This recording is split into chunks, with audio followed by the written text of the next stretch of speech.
The hull breach alarm had been silent for 6 seconds before Commander Yara Ose realized that was the most terrifying sound she had ever heard. Not the alarm. The silence after. The Resolute was humanity's first deep space diplomatic vessel, armored in 3 layers of quantum weave alloy, crewed by 47 of Earth's finest, and currently dead in the water at the edge of the Verith Expanse, a region of space that 17 alien civilizations had marked on their charts with a single symbol that every xenolinguist agreed translated to here: nothing survives. Yara stood at the command rail, her knuckles white against the carbon frame, watching the forward display show her something that should have been impossible. A ship had materialized 60 meters off the bow. Not dropped out of faster than light. Not decelerated from long range. Materialized. One moment. Empty space. The next, a vessel 3 times the length of the Resolute, shaped like a crescent moon turned on its side, it hull the color of deep water, its surface moving, actually moving, like something alive was pressing outward from inside. Weapons, she said. Up for lane. Lieutenant Daz Chen's voice was steady, but his hands moved fast across his panel. Whatever they did when they appeared, it pulled power from every non-essential system. We have life support, propulsion at 11%, and comms, but comms won't reach Earth for 32 hours. 32 hours. Yara breathed through her nose. Shields. Also offline. So they were floating 60 meters from an unknown vessel with no weapons, no shields, and no way to call for help for 32 hours. The math of their situation was simple and brutal. Yara had survived 3 combat deployments, 2 first contact scenarios that had nearly ended in war, and 1 structural failure that had cost her 2 crew members and her left ring finger. She understood danger at a cellular level. She understood it now. "I'm reading a transmission," said Dr. Petra Varsel from the linguistics station. Petra was 41, had 17 alien languages, and had the particular quality of becoming more still when things became more dangerous. She was very still now. Audio and visual. "They're waiting for us to open the channel. They disabled our weapons and shields before introducing themselves," Yara said. "Yes. And they want us to talk. That appears to be the offer." Yara looked at the moving hull of that alien ship, that living ship, and thought about the silence after the alarm. Then, she said, "Open it." The forward display split. On the left, the crescent ship hanging in the dark. On the right, a figure. Yara had seen alien biology in classified briefings, in xenobiology journals, in the nightmares that followed her first contact. Nothing had prepared her for this. The figure was female by posture and proportion, though Yara knew better than to assume biology mapped to human categories.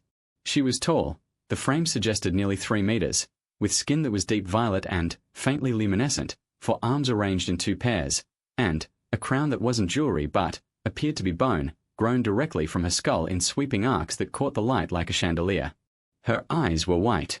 Not the whites of human eyes, entirely white, no iris, no pupil, like 2 smooth stones. And yet they moved. They tracked. They found Yara on the other end of the transmission and stayed there with an attention that felt physical. The alien queen, because that was what every instinct told Yara she was looking at, spoke. The sound was layered. One voice on top, low and resonant, producing syllables that Petra's translation matrix would work on in real time. Beneath that, a second register, almost subsonic, that Yara felt in her sternum rather than heard with her ears. Petra's translated text appeared on Yara's secondary screen. She read it once. Then, again. Then, she made herself breathe. "What does it say?" Daz asked from his station.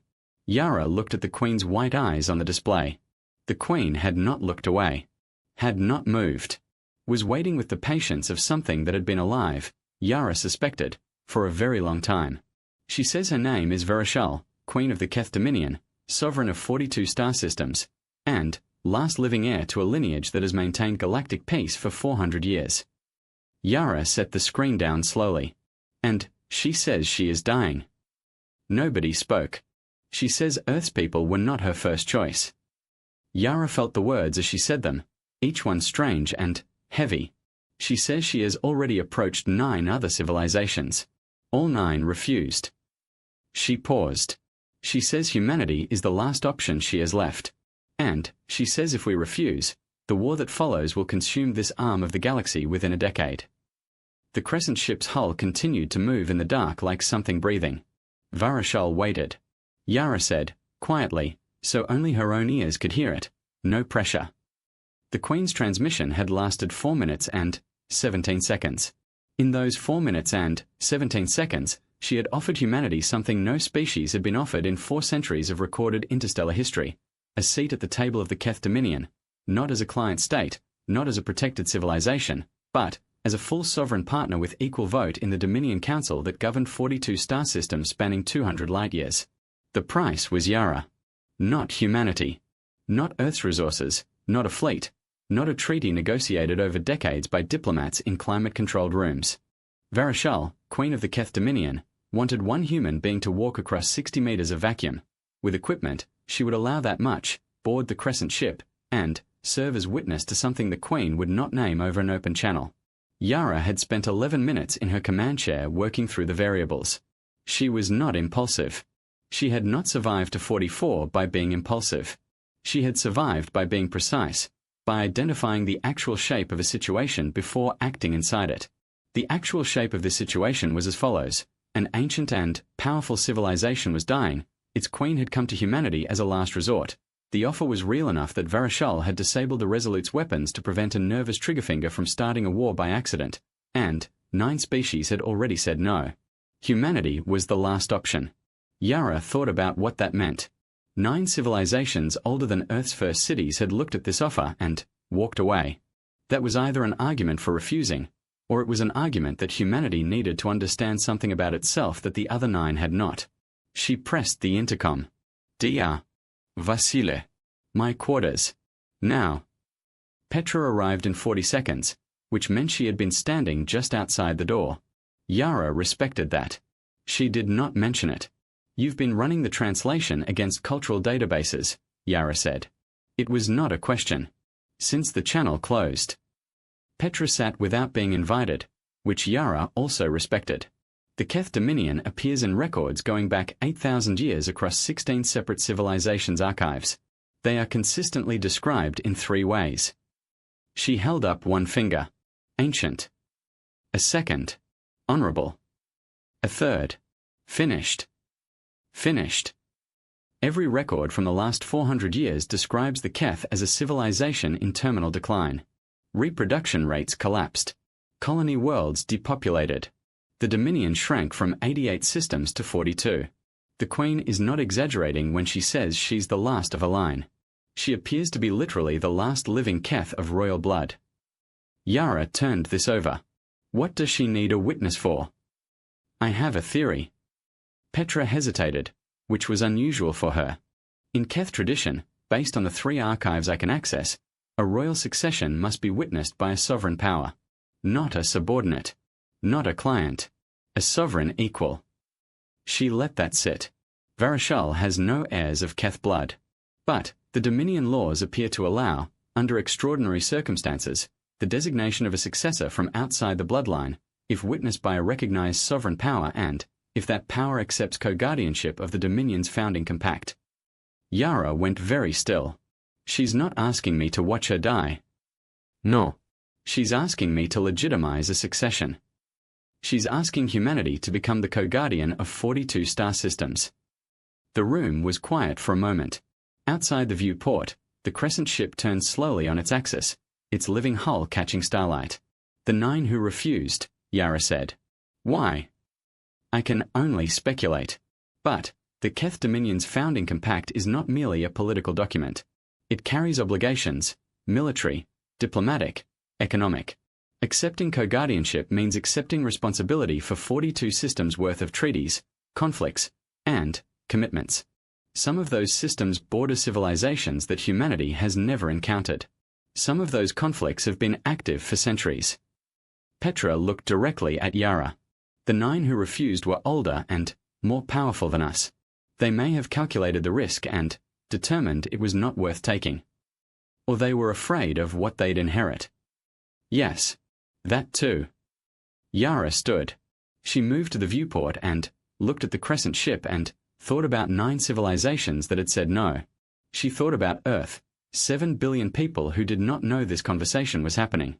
She thought about her crew of 47, and about the 32 hours before any message reached home, and about the fact that this decision was, in the most complete possible sense, hers alone to make. She thought about the word last. She pressed the intercom. Chen. Prep a suit for EVA. One person. She paused. Mine. His reply took 3 seconds. Commander. The risk profile on that is significant. I know. She turned from the viewport. Opened the channel to the Queen. Varishal appeared on the display, white eyes unchanged, posture unchanged, patient as stone. Behind her, the interior of the crescent ship was visible, cathedral ceilings of dark material, light sources that moved through the walls like bioluminescence, and what appeared to be hundreds of small objects arranged in precise rows along every surface. Yara looked at those objects for a moment before she understood what they were. Crowns. Bone crowns, identical in shape to Varishuel's, laid in rows that receded into the darkness of the ship like a museum of everyone who had come before. Yara stood straight. Your Majesty, she said, and Petra translated in real time, the Laird Keth syllables flowing from the speaker. I am Commander Yara Osei of the Resolute, representing Earth and the human species. I have one question before I give you my answer. The Queen inclined her head a fraction. Permission. The 9 who came before me, did they know what they were refusing? Varishal was silent for 4 seconds. Then, she spoke, and Petra's translation appeared in text on Yara's screen, but Yara didn't need to read it because something in the tone crossed every language barrier. Yes. They knew exactly. Yara nodded once. Then, I'll come aboard. The 60 meters between the Resolute and the crescent ship took Yara 4 minutes to cross in her EVA suit. She had refused a tether. A tether implied the possibility of retreat, and Varishal would read that correctly. Yara understood protocol in the same bone-deep way she understood danger, as a language spoken through posture and choice, where hesitation was its own kind of statement. The crescent ship's hull opened for her. Not a hatch. Not a mechanism. The living surface drew back like a curtain being pulled aside by an invisible hand, and the edges of the opening pulsed faintly violet as she passed through. Inside, the air exchange happened before she reached the interior. The suit sensors confirmed atmosphere within 3 seconds, and Yara unsealed her helmet and carried it under her arm because arriving with your face visible was also a statement. The interior was larger than the exterior should have allowed. She filed that away. The ceilings rose 30 meters above her.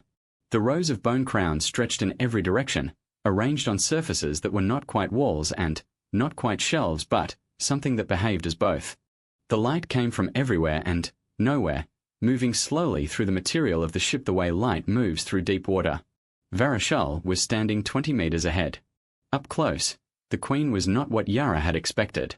She had prepared herself for alien, for the full, unfiltered weight of a biology and a present shaped by 400 years of ruling 42 star systems. What she had not prepared for was that Varishal looked tired. Not weak. Not fragile. But tired in the way that a mountain might look tired.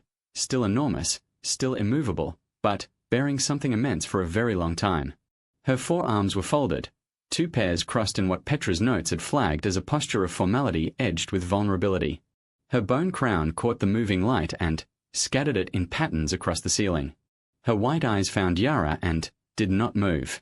Between them, on a surface that had risen from the floor like a tide pool solidifying, sat a single object. It appeared to be a document, not paper, not digital, but something between, a material that held light inside it, with markings that shifted when Yara changed her angle of view, as though the document itself was watching her back. The founding compact, Varishal said, and the translation chip Petra had placed in Yara's suit collar rendered it in a voice that was almost human. Almost. Yara approached. She stopped at the distance that felt, by every instinct she had, like the correct distance, close enough to engage, far enough to respect. She looked at the compact and, then, at the Queen. Before I witness, Yara said carefully, I want you to understand something. I cannot sign on behalf of Earth. I cannot make binding commitments for my government. I'm one person, on one ship, 32 hours from the nearest communication with my home world. I know this, Varishal said. Then, what exactly are you asking me to witness? The Queen was quiet for a moment. The ship breathed around them. My people believe that the worth of a civilization is not measured by its age or its power. It is measured by what it does when it is the last option. She looked at Yara with those wide eyes, and Yara felt the gaze like a hand placed gently on her sternum. You came. The others did not. I am asking you to witness my last act as queen, and I am asking you to carry what you witness back to your world. What your people choose to do with it after is their sovereignty. I ask for nothing more. Yara looked at the compact. What is your last act? The dissolution of the Keth Dominion as a sovereign entity, Varishal said, and the release of all 42 member systems from their oaths, with a formal record that they were honorable, and the compact was kept, and the Keth did not fall to war or to treachery, but to time. She paused. I will not have history written by the civilizations that outlast me. I will write it myself. And I need a witness who will carry that truth. The silence that followed was the loudest thing Yara had ever stood inside. She understood now why 9 civilizations had refused. This was not an inheritance. This was not a burden. This was something far more dangerous, a responsibility to memory. To carry the truth of what the Keth had been, into a future they would not see. To stand before whatever galactic powers would fill the vacuum the Dominion left, and say, I was there. I know what happened. It was honorable.